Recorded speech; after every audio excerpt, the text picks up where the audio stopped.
Алматы облысы Талғар қаласы Тұрар Рысқұлов атындағы номер 9 орта мектептің 2 А сынып оқушысы Тағыберген Айзере Серікқызы каникулдық іс-шара.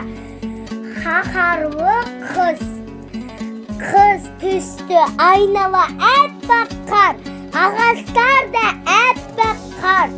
Жамылып өзен, көл, мұз құрсауында қалды. Асулы аяз қаһарына мініп, қабағынан қар жауып тұр.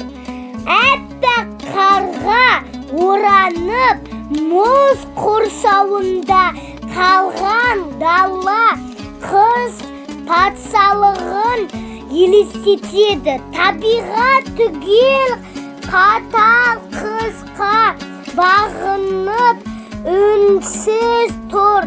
Суықтан қорқып бәрі үйінде отырғандай, аңдар мен құстар да тоңып жүр.